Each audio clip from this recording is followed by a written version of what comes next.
الحمد لله وكفى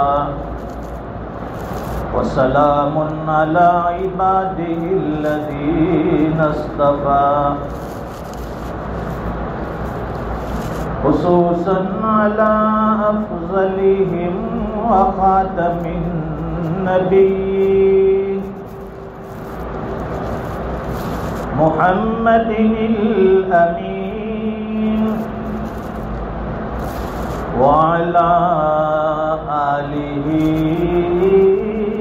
وصحبه أجمعين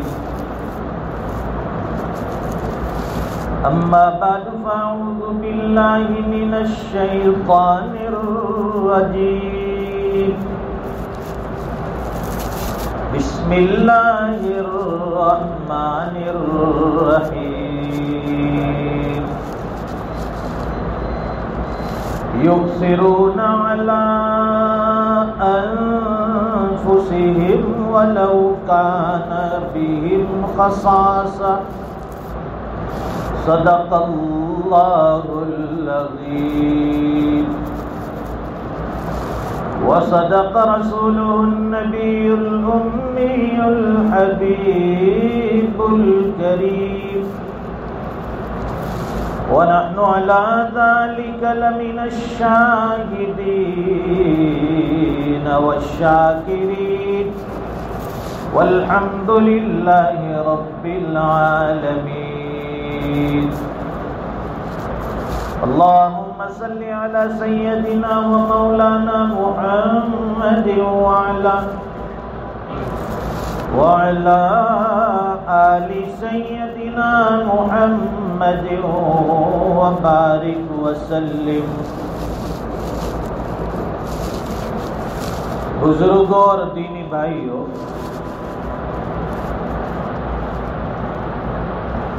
حق تعالی شانہ نے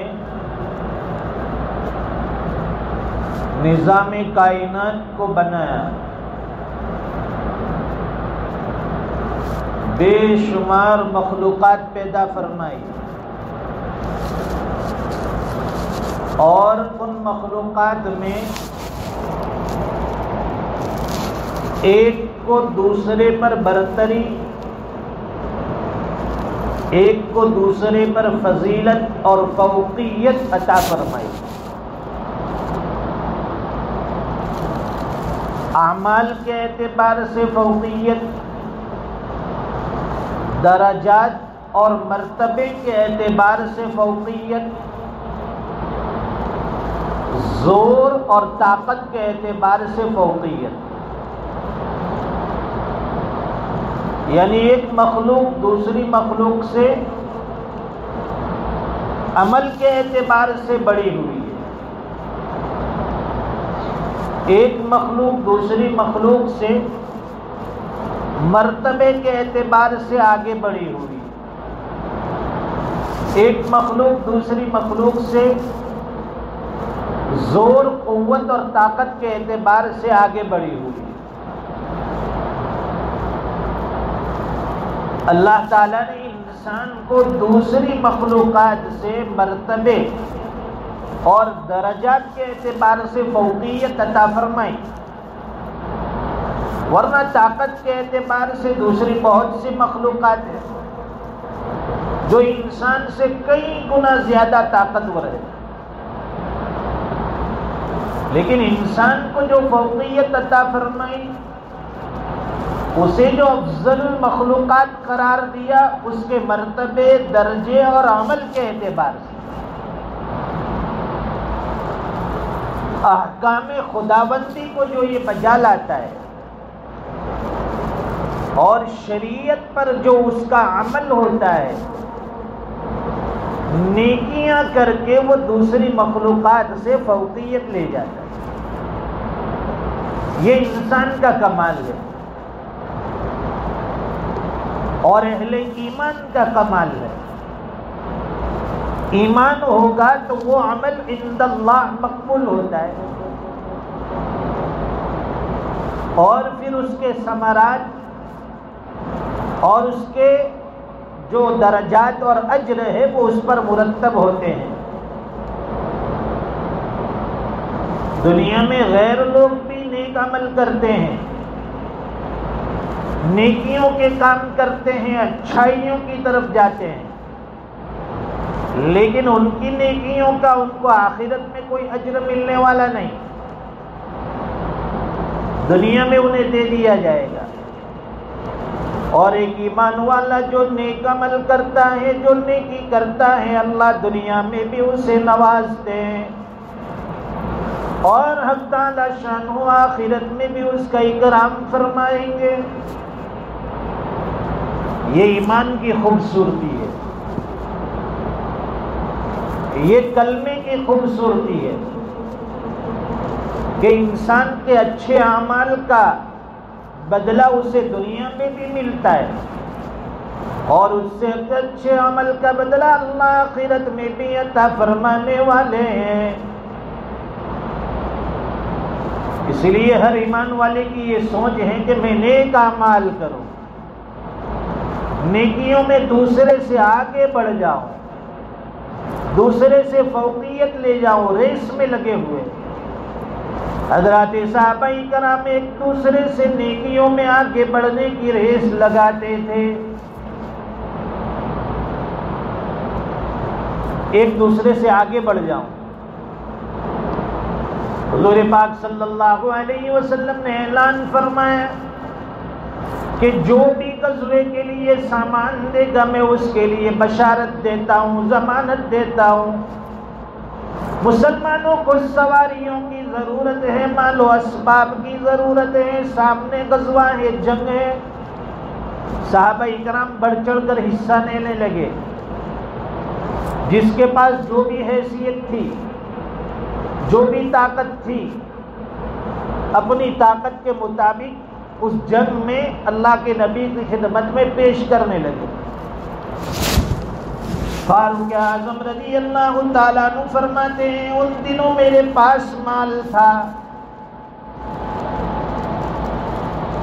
اور صدیق اکبر رضی اللہ تعالیٰ عنہ سے زیادہ میرے پاس مال تھا۔ اب دل ہی دل میں سوچنے لگے آج موقع ہے، آج میں چانس مار لوں گا، آج میں آگے نکل جاؤں گا۔ فاروق اعظم کی خواہش تھی کہ نیکیوں میں صدیق اکبر سے آگے میں بڑھ جاؤں۔ یہ سوچ کر حضور پاک صلی اللہ علیہ وسلم کی خدمت میں مال لے کر حاضر ہوئے۔ پوچھا عمر کیا لائے ہو؟ اے اللہ کے رسول گھر کا جتنا ساز و سامان تھا، میرے پاس جتنی چیزیں تھیں، جتنے اسباب تھے، جتنا مال تھا، اس کا 2 حصے کیے، ایک حصہ گھر والوں کے لیے چھوڑا ہے اور ایک حصہ آپ کی خدمت میں غزوے کے لیے۔ زیادہ مال تھا، آدھا گھر والوں کے لیے چھوڑ کر آیا ہوں اور آدھا اے اللہ کے نبی اس جنگ کے لیے، غزوے کے لیے۔ حضور پاک صلی اللہ علیہ وسلم نے برکت کی دعا دی۔ حضرت عمر فرماتے ہیں میں دل ہی دل میں خوش ہو رہا تھا کہ آج میں صدیق اکبر سے آگے بڑھ جاؤں گا، ابو بکر سے نیکیوں میں آگے بڑھ جاؤں گا، اس لیے کہ حضرت فاروق اعظم کے پیچھے حضرت ابو بکر صدیق تھے کہ اب وہ اپنا مال پیش کریں گے اللہ کے نبی کی خدمت میں، تھوڑا سے لے کر آئے تھے۔ اب حضور پوچھیں گے کہ ابو بکر کتنا لائے ہو، کیا لائے ہو؟ ان کے پاس تو تھوڑا سا ہے، وہ پیش کریں گے اور میں نیکیوں میں آگے بڑھ جاؤں گا۔ یہ دل ہی دل میں سوچ تھی۔ صدیق اکبر رضی اللہ تعالیٰ عنہ حاضر ہوئے، اللہ کے رسول کی خدمت میں جو کچھ تھا پیش کیا۔ حضور پاک صلی اللہ علیہ وسلم نے پوچھا ابو بکر کیا لائے ہو اور گھر والوں کے لیے کیا چھوڑا؟ فاروق اعظم نے تو فرمایا تھا کہ اللہ کے نبی آدھا لے کر آیا ہوں اور آدھا گھر چھوڑ کر آیا ہوں۔ صدیق اکبر رضی اللہ تعالیٰ عنہ فرمانے لگے اے اللہ کے رسول جو کچھ گھر میں تھا سب کا سب لے کر آیا ہوں، جھاڑو لگا کے آیا ہوں۔ بہت زیادہ ہو اس میں سے آدھا دینا آسان ہے، لیکن جس کے پاس پورا سرمایہ اور پونجی ہی تھوڑی ہو اور وہ پوری ہی پوری دے دے، بالکل خستہ حال ہو جائے، یہ بہت بڑی قربانی ہے۔ صدیق اکبر رضی اللہ تعالیٰ عنہ فرمانے لگے اللہ کے رسول جو کچھ گھر میں تھا سب کا سب آپ کی خدمت میں پیش کر دیا، گھر والوں کے لیے کیا چھوڑا؟ گھر والوں کے لیے اللہ اور اس کے رسول کو چھوڑ کر آیا ہوں، کچھ بھی نہیں ہے۔ حضرت عمر رضی اللہ تعالیٰ عنہ فرمانے لگے اگر میں نیکی میں صدیق اکبر سے آگے بڑھ سکتا تو آج موقع تھا، آج میں بڑھ جاتا، لیکن آج بھی ابو بکر صدیق چانس مار گئے، بازی لے گئے۔ تو یہ ریس نیکیوں میں آگے بڑھنے کی تھی صحابہ کرام، اور آج ہماری ریس لگی ہوئی ہے مال و دولت میں آگے بڑھنے کی۔ فلاں کے پاس بہترین گاڑی ہے، میرے پاس اس سے بھی اچھی گاڑی آ جائے، یہ ریس۔ فلاں کے پاس اتنی پراپرٹی ہے، اتنا بیلنس ہے، میرے پاس اس سے زیادہ پراپرٹی ہو جائے۔ فلاں کے پاس 2 مکان ہیں، میرے پاس 3 ہو جائیں۔ آج ہماری ساری سوچ، ساری فکریں دنیا میں ایک دوسرے سے دنیاوی اعتبار سے آگے بڑھنے میں لگی ہوئی ہے کہ میں اس سے کیسے آگے بڑھ جاؤں، میں اس سے دنیاوی اعتبار سے کیسے آگے نکل جاؤں، لوگ میرے مرتبے کو دیکھ کر مجھے سیلیوٹ کرے، لوگ مجھے میری مال و دولت کو دیکھ کر میری عزت کرے۔ یہ ہماری سوچ اور صحابہ کرام کی سوچ کہ میں فلاں صحابی سے نیکی میں کیسے آگے نکل جاؤں، نیکیوں میں کیسے میں اسے پیچھے چھوڑ دوں، میں آگے نکل جاؤں، اللہ کے نبی کی دعا مل جائے، اللہ کی طرف سے اعجاز کا پروانہ مل جائے۔ اس لیے تو صحابہ کرام اپنے ہر عمل کو آخرت کے لیے چھوڑ دیتے تھے، دنیا میں جو بھی کام کرتے، جو بھی عمل کرتے، یہ چاہتے تھے کہ اس کا مرتبہ، اس کا اجر ہمیں آخرت میں ملے۔ آج ہمارے پاس کوئی چیز کوئی مانگنے کے لیے آتا ہے تو ہمارے تیور بدل جاتے ہیں، ہمارا چہرہ بگڑ جاتا ہے کہ یہ کہاں مانگنے کے لیے آ گیا۔ اگر گھر میں کوئی مہمان آ گیا تو پھر ہمارا چہرہ بگڑ جاتا ہے کہ یہ کہاں سے آ ٹپکے۔ لیکن صحابہ کرام کی سوچ دیکھیے، چنانچہ کتابوں میں آتا ہے کہ ایک مرتبہ حضور پاک صلی اللہ علیہ وسلم کے مہمان آئے، ایک صحابی ان کو اپنے گھر لے گئے کہ آج کی مہمانی میری طرف سے ہوگی، میں میزبان، یہ میرا مہمان۔ وہ کوئی کروڑ پتی نہیں تھے جو صحابی اپنے گھر لے گئے، وہ کوئی امیر اور رئیس نہیں تھے، وہ غریب صحابی تھے۔ عربوں کا یہ مہمانی کا جو وصف ہے دنیا کی کسی تاریخ میں آپ کو نہیں ملے گا، اتنے بڑے مہمان نواز۔ عرب حضرات آج بھی آپ چلے جائے، عربوں کے یہاں مہمان نوازی مشہور، پہچان ہو یا نہ ہو لیکن وہ آپ کی مہمان نوازی ضرور کریں گے۔ کھانے کا وقت ہو گیا آپ کو کھلا دیں گے۔ تو صحابی بھی اپنے اس مہمان کو گھر لے گئے، رات میں کھانے کا وقت ہوا، دسترخوان بچھایا گیا۔ ہمارے یہاں جو مہمان آتے ہیں تو بڑی سہولت ہے کہ بھئی مہمان اچانک 5 مہمان آئے، گھر والوں کو بھی کھانا بنانے کی فکر نہیں، بھئی تھوڑا احمدآبادی پہ سے لے لو، تھوڑا ناناواڑی سے لے لو، تھوڑا فلاں چکن سے لے لو، مہمان نوازی ہو گئی۔ آنے والا مہمان بھی خوش، یہ تو قسمہ قسم کی نعمتیں مل گئی دسترخوان پر۔ مہمان آتا ہے اور قربانیاں مرغیاں دیتی، لیکن صحابہ کرام کے یہاں نہیں تھا، وہ کہاں ریسٹورنٹ، کہاں ہوٹل کا زمانہ، جو کچھ گھر میں ہوتا کھلا دیتے۔